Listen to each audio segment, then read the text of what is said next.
Dear friends of the planet, today is World Environment Day. It is also the day that the European Commission's Copernicus Climate Change Service officially reports May 2024 as the hottest May in recorded history. This marks 12 straight months of the hottest months ever. For the past year, every turn of the calendar has turned up the heat. Our planet is trying to tell us something, but we don't seem to be listening. Dear friends, the American Museum of Natural History is the ideal place to make the point. This great museum tells the amazing story of our natural world, of the vast forces that have shaped life on Earth over billions of years. And humanity is just one small blip on the radar. But like the meteor that wiped out the dinosaurs, we are having an outsized impact. In the case of climate, we are not the dinosaurs, we are the meteor. We are not only in danger, we are the danger, but we are also the solution. So, dear friends, we are at a moment of truth. The truth is, almost 10 years since the Paris Agreement was adopted, the target of limiting long-term global warming to 1.5 degrees Celsius is hanging by a thread. The truth is, the world is spewing emissions so fast that by 2030, a far higher temperature rise would be all but guaranteed. Brand new data from leading climate scientists released today show the remaining carbon budget to limit long-term warming to 1.5 degrees is now around 200 billion tons. That is the maximum amount of carbon dioxide that the Earth's atmosphere can take if we are to have a fighting chance of staying within the limit. And the truth is, we are burning through the budget at reckless speed, spewing out around 40 billion tons of carbon dioxide a year. We can all do the math.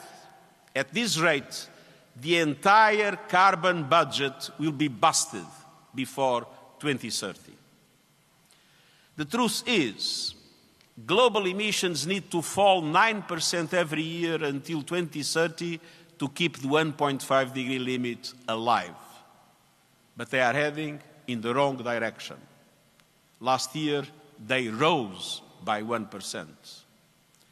The truth is, we already face incursions into 1.5 degree territory. The World Meteorological Organization reports today that there is an 8% chance the global annual average temperature will exceed the 1.5 degree limit in at least one of the next 5 years. In 2015, the chance of such a breach was near zero. And there is a 50-50 chance that the average temperature for the entire next 5-year period will be 1.5 degrees higher than pre-industrial times. We are playing Russian roulette with our planet. And we need an exit ramp off the highway to climate hell. And the truth is, we have control of the wheel. The 1.5 degree limit is still just about possible. And let's remember, it's a limit for the long term, measured over decades, not months or years.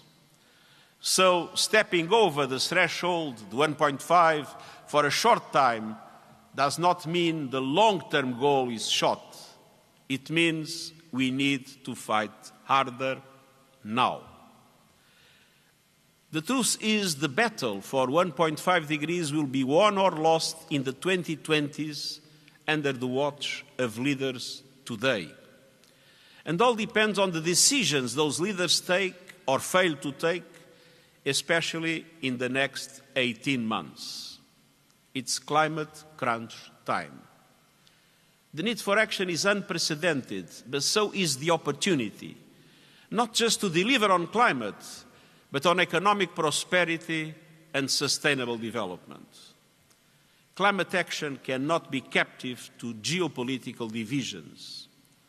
So, as the world meets in Bonn for climate talks and gears up for the G7 and G20 summits, the United Nations General Assembly and COP29, we need maximum ambition, maximum acceleration, maximum cooperation, in a word, maximum action. So, dear friends, why all this fuss about 1.5 degrees? Because our planet is a mess of complex connected systems, and every fraction of a degree of global heating counts. The difference between 1.5 and 2 degrees could be the difference between extinction and survival for some small island states and coastal communities. The difference between minimizing climate chaos or crossing dangerous tipping points. 1.5 degrees is not a target, it's not a goal, it's a physical limit.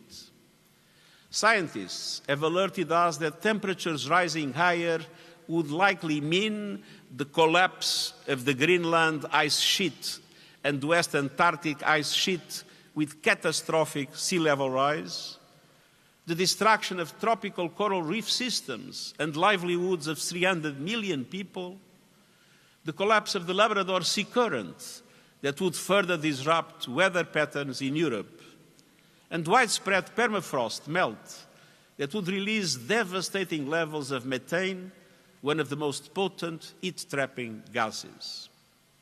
Even today, we are pushing planetary boundaries to the brink, shattering global temperature records and reaping the whirlwind.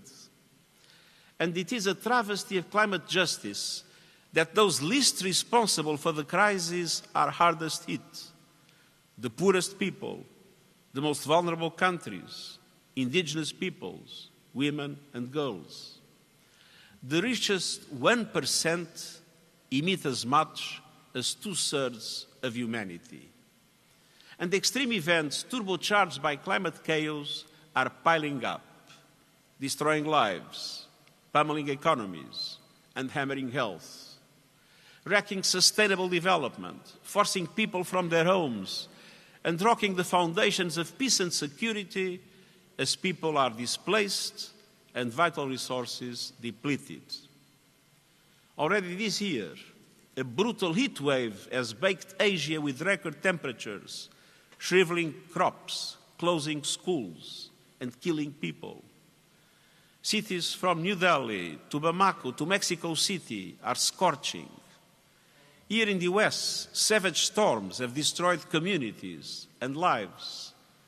We have seen drought disasters declared across Southern Africa, and extreme rains flood the Arabian Peninsula, East Africa, and Brazil.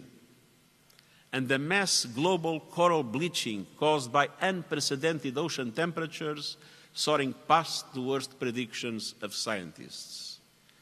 The cost of all this chaos is hitting people where it hurts, from supply chains severed to rising prices, mounting food insecurity, and uninsurable homes and businesses. And that bill will keep growing. Even if emissions hit zero tomorrow, a recent study found that climate chaos will still cost at least $38 trillion a year by 2050. Climate change is the mother of all stealth taxes paid by everyday people and vulnerable countries and communities.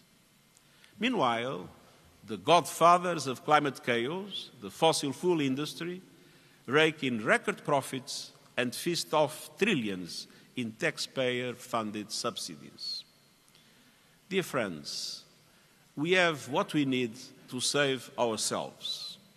Our forests, our wetlands, and our oceans absorb carbon from the atmosphere. They are vital to keeping 1.5 alive or pulling us back if we do overshoot that limit. We must protect them, and we have the technologies we need to slash emissions.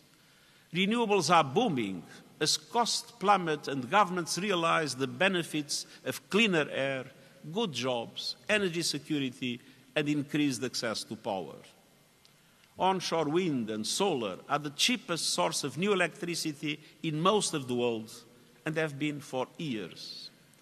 Renewables already make up 30% of the world's electricity supply, and clean energy investments reached a record high last year, almost doubling in the last 10. Wind and solar are now growing faster than any electricity source in history. And economic logic makes the end of the fossil fuel age inevitable. The only questions are, will that end come in time, and will the transition be just?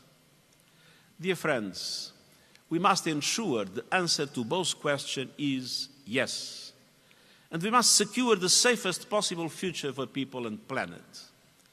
That means taking urgent action, particularly over the next 18 months, to slash emissions, to protect people and nature from climate extremes, to boost climate finance, and to clamp down on the fossil fuel industry. Let me take each element in turn. First, huge cuts in emissions led by the huge emitters. The G20 countries produce 80% of global emissions. They have the responsibility and the capacity to be out in front. Advanced G20 economies should go furthest, fastest, and show climate solidarity by providing technological and financial support to emerging G20 economies and other developing countries. Next year, governments must submit so-called national determined contributions, in other words, national climate action plans. And these will determine emissions for the coming years. At COP28, countries agreed to align those plans with the 1.5-degree limit. But these national plans must include absolute emission reduction targets for 2030 and 2035. They must cover all sectors, all greenhouse gases, and the whole economy. And they must show how countries will contribute to the global transitions essential to 1.5 degrees, putting us on a path to global net zero by 2050, to phase out fossil fuels, and to hit global milestones along the way, year after year and decade after decade.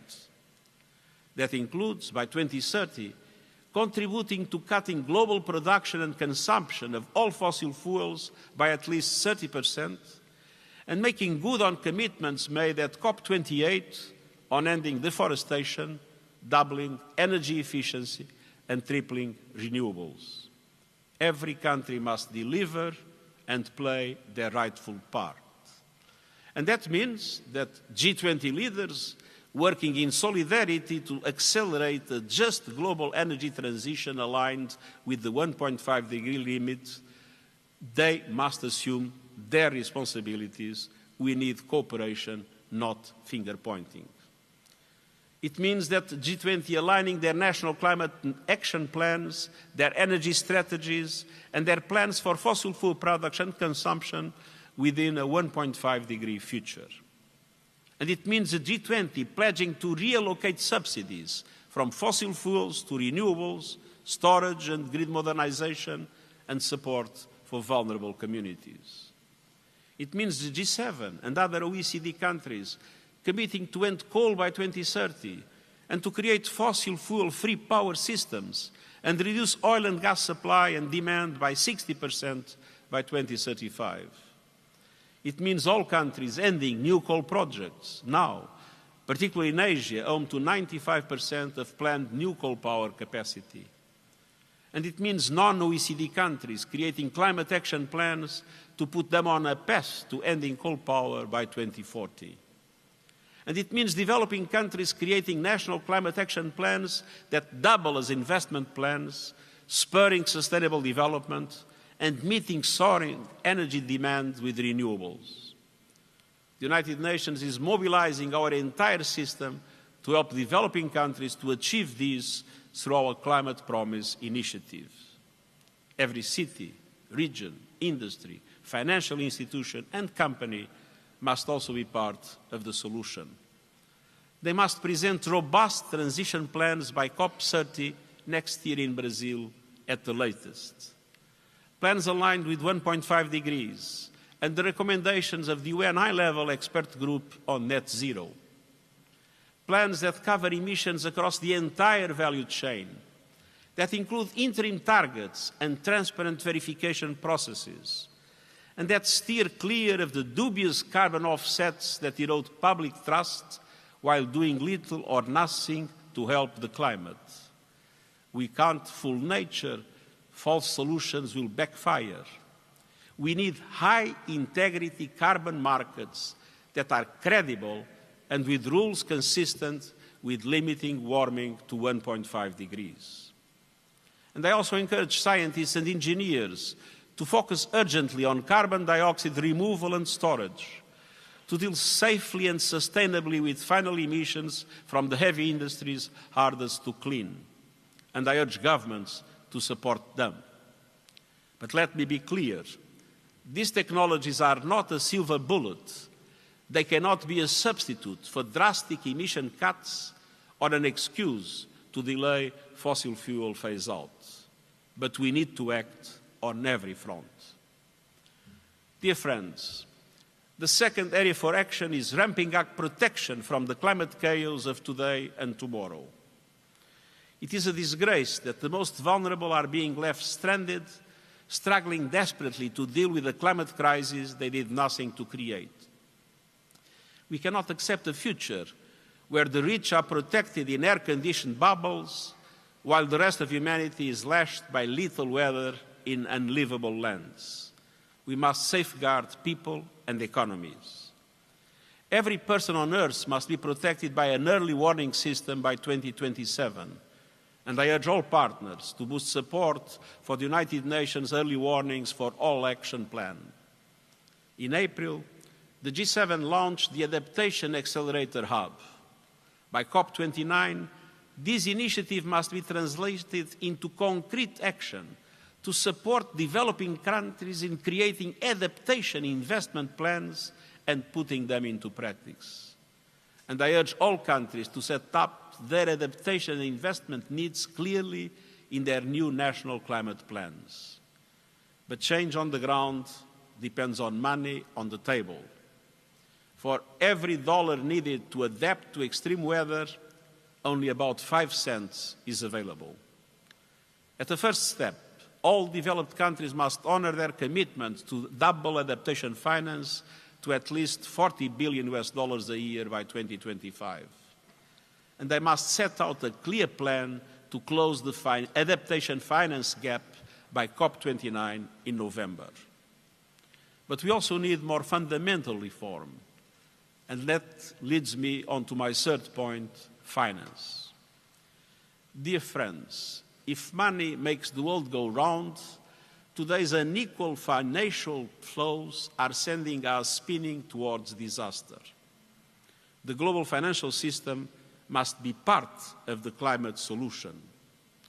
Eye-watering debt repayments are drying up funds for climate action. Extortion-level capital costs are putting renewables virtually out of reach for most developing and emerging economies. Astoundingly, and despite the renewables boom of recent years, clean energy investments in developing and emerging economies outside of China have been stuck at the same levels since 2015. Last year, just 15% of new clean energy investments went to emerging markets and developing economies outside China, countries representing nearly 2/3 of the world's population. And Africa was home to less than 1% of last year's renewables installations, despite its wealth of natural resources and vast renewables potential. The International Energy Agency reports that clean energy investments in developing and emerging economies beyond China need to reach up to $1.7 trillion a year by the early 2030s. In short, we need a massive expansion of affordable public and private finance to fuel ambitious new climate plans and deliver clean, affordable energy for all. The September Summit of the Future is an opportunity to push reform of the international financial architecture and action on debt. And I urge countries to take it. And I urge G7 and G20 summits to commit to using their influence within multilateral development banks to make them better, bigger and bolder, and able to leverage far more private finance at reasonable cost. Countries must make significant contributions to the new Loss and Damage Fund and ensure that it is open for business by COP29. And they must come together to secure a strong finance outcome from COP this year, one that builds trust and confidence, catalyzes the trillions needed, and generates momentum for reform of the international financial architecture. But none of these will be enough without new, innovative sources of funds. It's time to put an effective price on carbon and tax the windfall profits of fossil fuel companies. And by COP29, we need early movers to go from exploring to implementing solidarity levies on sections such as shipping, aviation, and fossil fuel extraction to help fund climate action. This should be scalable, fair, and easy to collect and administer. And none of this is charity. It is enlightened self-interest. Climate finance is not a favor. It's a fundamental element to a livable future for all. Dear friends, fourth and finally, we must directly confront those in the fossil fuel industry who have shown relentless zeal for obstructing progress over decades. Billions of dollars have been thrown at distorting the truth, deceiving the public, and sowing doubt. And I thank the academics and the activists, the journalists and the whistleblowers who have exposed those tactics, often at great personal and professional risk.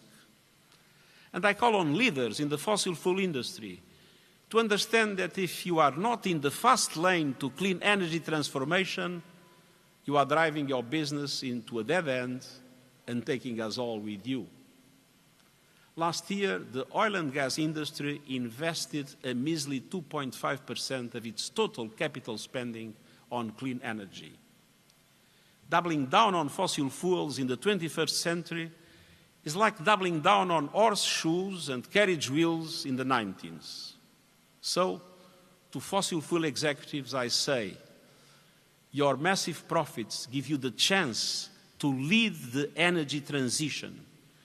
Don't miss it. And financial institutions are also critical because money talks. It must be a voice for change. And I urge financial institutions to stop bankrolling fossil fuel destruction and start investing in a global renewables revolution. To present public, credible and detailed plans to transition from fossil fuels to clean energy with clear targets for 2025 and 2030. And to disclose your climate risks, both physical and transitional, to your shareholders and regulators. Ultimately, such disclosure should be mandatory. Dear friends, many in the fossil fuel industry have shamelessly greenwashed, even as they have sought to delay climate action with lobbying, legal threats, and massive ad campaigns. And they have been aided and abetted by advertising and PR companies. Mad Men, remember the TV series, fueling the madness. I call on these companies to stop acting as enablers of planetary destruction. Stop taking on new fossil fuel clients from today and set out plans to drop your existing ones. Fossil fuels are not only poisoning our planet, they are toxic for your brand. Your sector is full of creative minds who are already mobilizing around this cause. They are gravitating towards companies that are fighting for our planet, not trashing it. And they also call on countries to act. Many governments restrict or prohibit advertising for products that harm human health, like tobacco. Some are now doing the same with fossil fuels. I urge every country to ban advertising from fossil fuel companies. And I urge news media and tech companies to stop taking fossil fuel advertising. We must all deal also with the demand side. All of us can make a difference by embracing clean technologies, facing down fossil fuels in our own lives, and using our power as citizens to push for systemic change.